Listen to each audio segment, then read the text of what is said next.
All right, guys, so today I'm going to be discussing the basic antihypertensives, and let's discuss, first of all, what happens with our blood vessels when they dilate and they constrict. So the first thing you have to understand is that vasodilation causes the blood pressure to drop, okay? Blood vessels open, the pressure inside the vessel, it decreases. A lot of students think that when the blood vessels dilate, they increase the pressure. It's not how it works. We're talking about the pressure from within the blood vessel lumen. So as the blood vessel dilates, the pressure inside decreases, okay? But when we have vasoconstriction, it does the opposite, okay?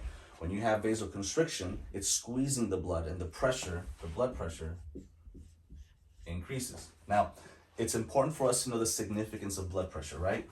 Blood pressure is supposed to be around 120/80.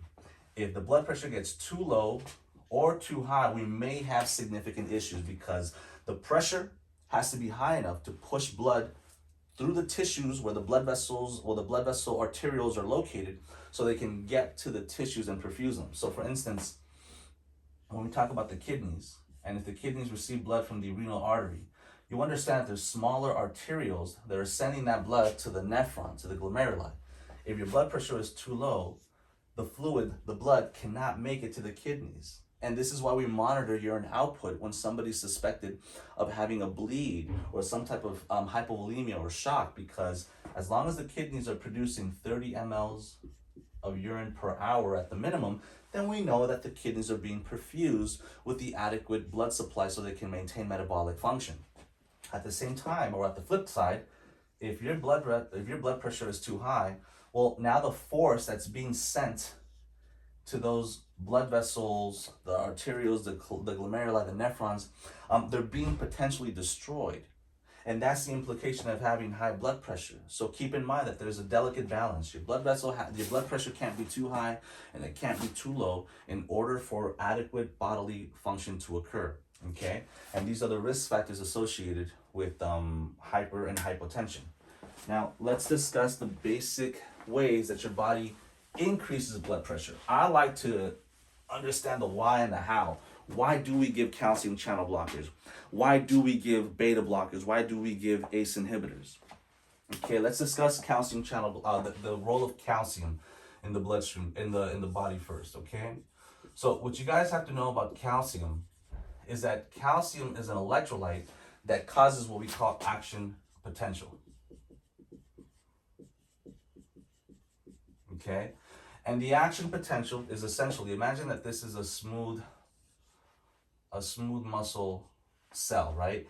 We have these channels, and these channels that we're discussing right now, what they do is they bring in sodium ions, and once the charge becomes less negative, because inside right now, when we want action potential, the charge is negative, right? But we're giving sodium, which is positive, right? Enough sodium goes in, the negativity decreases, it becomes closer to positive, which activates the calcium channels, which allow to push in that calcium, and that calcium is also positively charged. When enough of that calcium passes through that channel, it increases the action potential, and which creates the electricity that the smooth muscle needs to be stimulated. And this is how your blood vessels constrict, and you understand that constriction of blood vessels increases blood pressure. Which brings me now to the medications that we give in regards to calcium. We give what we call calcium channel blockers.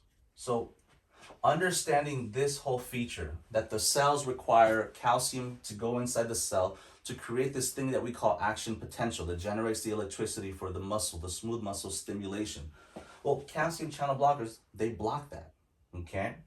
Keep in mind that we have something called dihydropyridine, okay? This is a classification of antihypertensives, okay? Dihydropyridine. You don't have to know that, but I'm just trying to show off a little bit, right? Because I just learned this stuff. Now, so your dihydropyridines, they include verapamil, okay? And the cool thing about verapamil is that it does this same mechanism of action. However, it's not only exclusive to the blood vessels, it's also occurring inside the heart.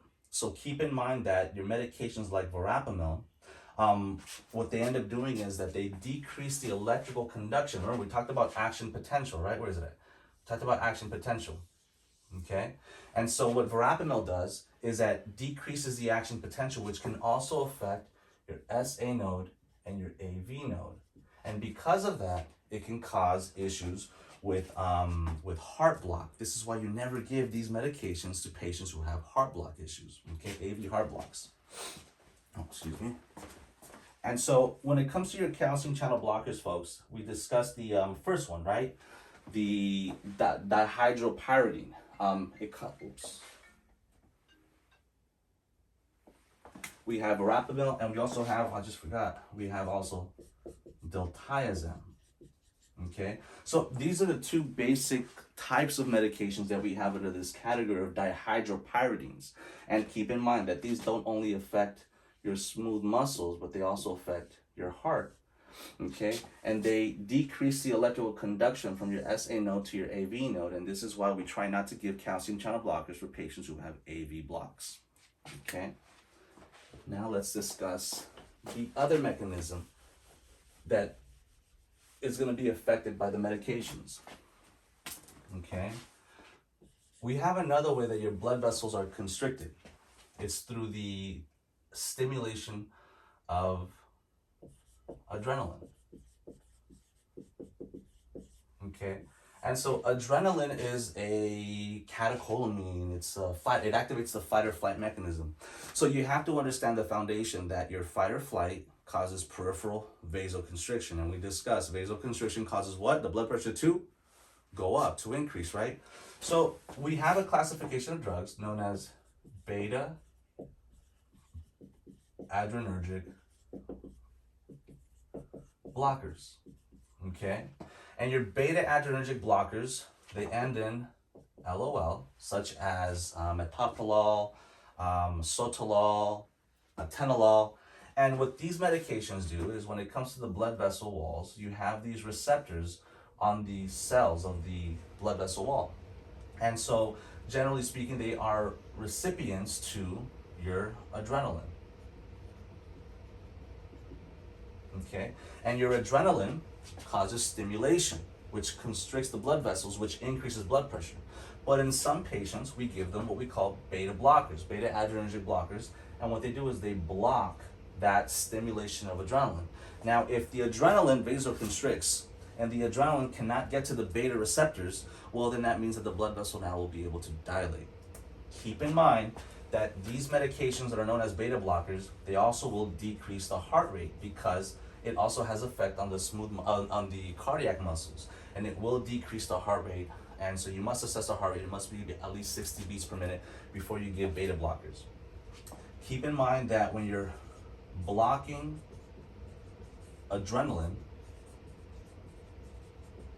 which is what we're doing, you have to have a pretty good understanding of something that happens to the diabetic patient. When a diabetic patient has hypoglycemia, the signs and symptoms of hypoglycemia are like nervousness, tachycardia, palpitations. Well, when someone has low blood sugar, since they don't have enough sugar to maintain energy, your body activates the fight or flight mechanism to get some degree of energy. This is why your patient who's hypoglycemic, they have the palpitations, they become diaphoretic, they become cold and clammy, because the system is activating the fight or flight mechanism in lieu of the sugar, because there is none. So it has to find a way to generate some type of energy, and that's what your body does.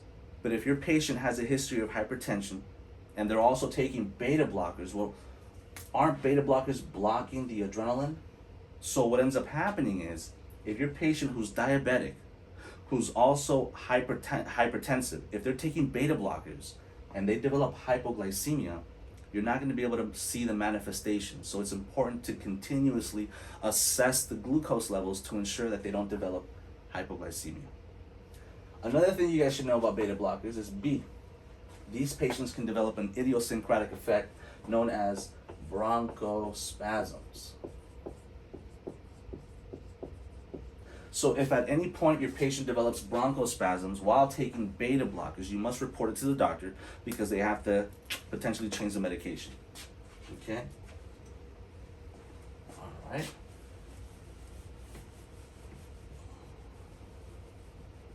And then that brings me, oh, you know what? I forgot to talk about one thing. This is what sucks about doing this live and just going off the top of your head, like if I was a rapper or something, right? When I was talking about calcium channel blockers, let's go back to the first one. Calcium channel blockers.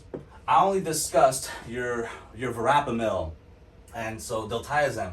I forgot to completely talk about your other classification of calcium channel blockers, your non-dihydropyridines. And these are the ones that we usually know as that end in dipine or dipine, such as amlodipine, nifedipine. So there's a second type of calcium channel blockers that we give, and they're called non-dihydropyridines. And these medications have more of an effect on the blood vessels and not so much on the heart. So be sure that you guys remember and review the two different types. Okay, your verapamil and your dipines, because they, even though they kind of exert the same mechanism of action, they do it on separate parts of the heart.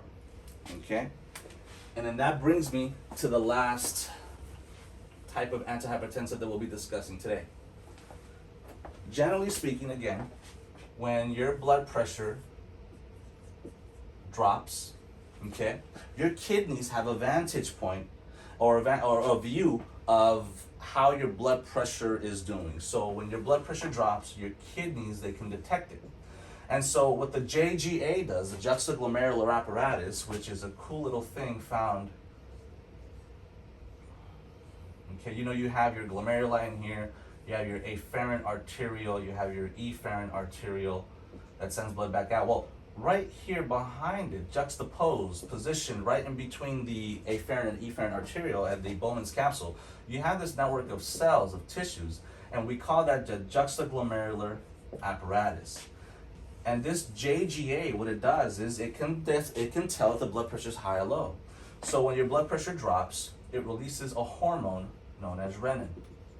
Okay, renin activates something that is an inactive form of angiotensin that we call angiotensin 1, meaning it's not active, it's not doing much, it's just chilling, and it becomes angiotensin 2 in the presence of renin, and it's facilitated by something called converting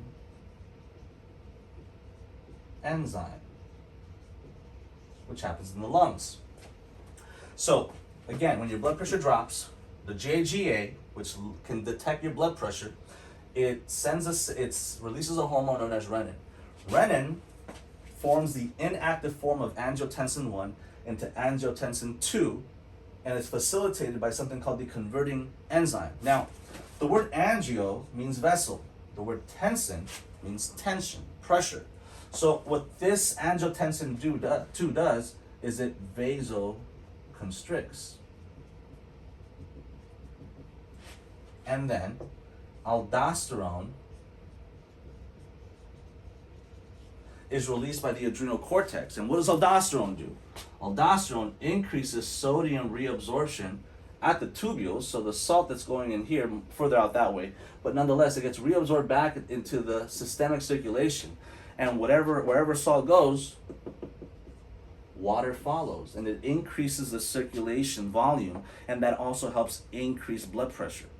So what I'm trying to discuss right here, and I'm trying to emphasize, is how your body increases blood pressure. So when we give other medications that you guys probably know as, so the third type of medications, angiotensin converting enzyme inhibitors, what they do is that they block this converting enzyme's ability to convert the inactive angiotensin into the active form of angiotensin 2.